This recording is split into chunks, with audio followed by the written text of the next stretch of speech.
How's it everyone? Welcome to my last video of 2024. So my previous video I did my top 5 strings of 2024 and now we're wrapping up with my top 5 rackets of 2024. Now I don't remember if all of these rackets came out in the year 2024, but as always I'm only judging the rackets that I played with this year. So without further ado, let's start at number 5. So number 5 was probably the first racket I tried this year. I don't remember exactly, but it was a racket that I was looking forward to because I tried the previous one and it just so happened that my friend actually had one and he let me borrow it. And that racket is the Yonex Regna 100 version 3. So I've been dying to try the version 3, the 98. I cannot find it here and I don't want to pay for it. It's like $500 something. But the 100 that my friend let me borrow played great. I really like 100 square inch rackets, especially for serve and volley. The Regna gets tremendous power and pop on the serve, and it definitely assists with my both aggressive volley game where I like to punch through the ball and hit through my opponents, but it also has a decent amount of touch. And the Regna, because it's handcrafted, it has a very unique feel. It's kind of hard to describe. I did my best to try to describe how a Regna feels in my videos. You really just got to play with it to know what I'm talking about. But the feel quality doesn't feel cheap because obviously it's a very premium expensive racket, but every time I strike the ball I feel like I know exactly where the ball's gonna go. You can get that with some of the strings, but the Regna 100 just felt like a really good racket and I really liked serve and volleying. Baseline is okay. I liked it on my backhand because that extra real estate in the head does give me a little bit of pop. But really the serve and volley is where the Regna shined, and I really like that racket, and if I can get my hands on a 98 sometime in 2025, I would love to try that because I have tried the version 1. That review is on my channel and I really like that racket. Number 4 racket on my racket list of 2024. This is a racket, the most recent update to one of my favorite Babolat line. It's the Pure Strike, and my number 4 racket is the Babolat Pure Strike 98 version 4. So I tried the version 3 before a few years ago. I used to actually own that when they were doing the 2020 Tokyo Olympics, and I bought the Japan colorway, the cosmetic, and I didn't love that racket as much as the general public. I know a lot of people raved about that racket because it became a little bit more stable, it became a little bit more head heavy. But that's the reason why I didn't really like it. I like the whippy feel of the previous generation, the version 2, which I currently still play with to this day.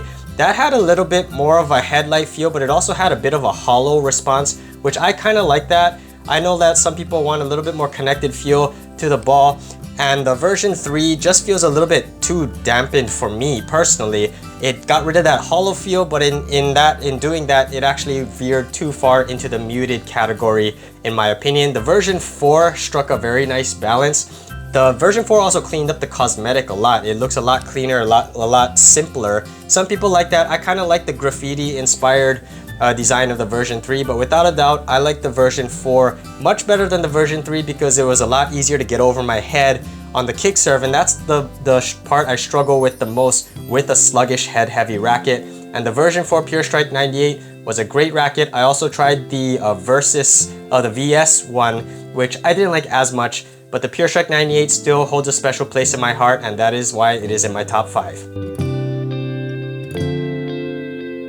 Number 3 on my list of my top 5 rackets of 2024. This was another surprise as well because honestly I did not even know this racket was going to come out. I heard nothing about it. I don't really follow tennis news that much. Occasionally I would watch other channels, but I like to go into playtests as blind as possible. And so one day when I was browsing online, I saw that this racket had been released. So I ordered a demo a week later and I tried it and I absolutely loved it. And that is the Wilson RF01 Pro. So I tried both the Pro and the Standard. I did not try the Future because that one is very, very light. It's not meant for a player like me. I really, really like the Pro because it has a little bit more weight to it, so it has more heft, it has more mass, and it plows through the ball very well, but it's not so sluggish that I can't get it over my head to flick my wrist to do an effective kick serve. It's not so sluggish at the net when I need to react to a fast incoming shot. I really like the Wilson RF01 Pro. all around on the ground strokes, the serves, the volleys, even my touch shots felt great. It's not a super muted racket, which I was very thankful for because a lot of manufacturers these days are making things as muted as possible. Wilson had their countervail a few generations ago. I hated countervail. It's so muted. I don't feel anything. Thankfully, they toned down the muting a little bit in the recent generation, but the RF01 Pro is a racket I would consider buying and adding to my collection if I was still collecting rackets. I have too many rackets, so I'm not gonna buy it. But the RF01 Pro was a very good racket. I'm excited to see if they're going to release like a tour, or I don't know, I don't follow news like I said, so maybe they announced other sub lines in this line of rackets. But the RF with the input of the great Roger Federer himself, it does feel, in my opinion, it doesn't feel quite like a Pro Staff. The Pro Staff has a very short handle. It's meant for people with one-handed backhands, which is why I can't really use a Pro Staff that effectively with my two-hander. The RF01 is a little bit more of a broad racket meant for a wider audience, and I really appreciated that. And the RF01 Pro is my favorite Wilson racket I've used in a very long time. All right, now we're getting into my top two. So my number two racket that I tried this year, 2024, is the 𝐻𝐸𝐬𝐬𝐿 2.0 Extreme Pro. So the Extreme Pro has been renamed. It used to be called the Extreme Tour. And now the new Extreme Pro has that same spec. So it has the 98 square inches, which is a little bit smaller from the 100 square inch Extreme Pros in the past. It has a slightly thinner beam, and it has that control, the much needed control that the Extreme line lacks. It's always been a very heavy spin oriented power racket. I used to own the Extreme Pro, the Graphene edition, the one that came out over 10 years ago. That was a very powerful racket, and it had a very thick frame. Consequently, it was very stiff. But the Extreme Tour I actually own a couple generations ago, and that is one of my favorite rackets. The new update with the 𝐤𝐸𝐬𝐬 2.0 was a very good update. It gave me more feel. I never tried the 𝐤𝐸𝐬𝐬. Oh, actually I did. I do remember liking that racket, but the touch and the feel is a little bit more muted than the previous generations. Obviously it has some dampening, but I think the 2.0 is a little bit more responsive than the 1.0. And I just really love the Extreme Pro on my serve, especially the kick serve, because of the spin grommets that it has. It's so easy to generate topspin as I come over my head, and it's easy to follow that serve into the net. The Extreme also has the head shape. The main strings are very long, so when I make contact on my backhand, those long main strings give my backhands much needed power and penetration. So I really like the Extreme. Also, it does the same thing on my flat serves. So it gives me that power, gives me that spin, but it also adds a layer of control the Extreme line desperately needed. And the 98, the new Extreme Pro, is one of my favorite head rackets. All right, we have finally come to my number one racket of 2024. And I'm sorry to say it's gonna be a boring answer. You guys know that I'm a head fanboy, and many of you guys who have been watching this channel and have been keeping up with my reviews throughout the year probably knew this was coming since I haven't mentioned it yet. It's the 𝐻𝐸𝐬𝐬𝐬 2.0 Speed Pro. So yes, what can I say? The Speed is my favorite head racket line. It's my favorite racket line, period. I've been using the Speed since the 2013 Graphene model, and the Speed Pro with its tight 1820 gives me that low launch angle that I really look for on my returns and my aggressive ground strokes.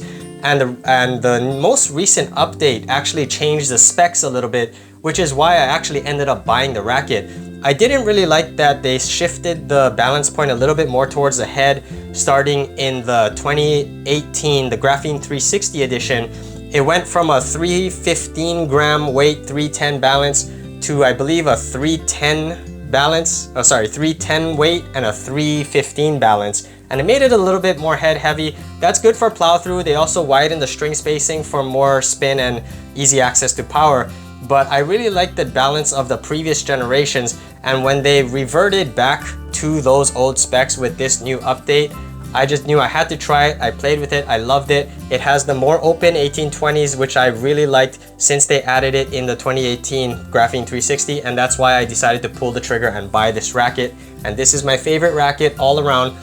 To be honest, the Extreme Pro does perform better in certain categories, namely the serves, but the Speed gives me that confidence that I need from the baseline. And my baseline game is the area that I look for help most. I don't really need help with volleys. I have an established volley game. I've always been a net player, so I don't really care that much if the racket helps me with volleys. All I want is a little bit of touch so I can hit my drop shots, my angles when I'm up there at the front.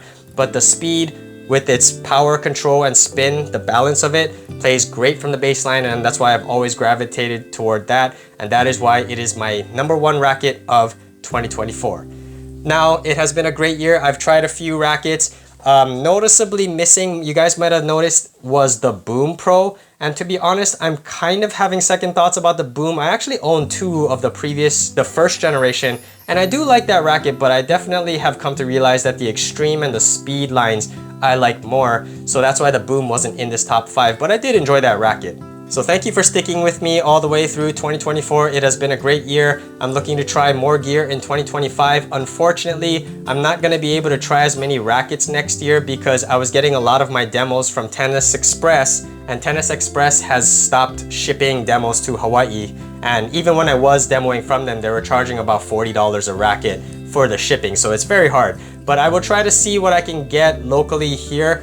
There's only a handful of shops here and they don't stock every brand, but I am going to release my first video of 2025 is going to be the gear, rackets, and strings that I'm anticipating and looking forward to trying most. So look forward to that.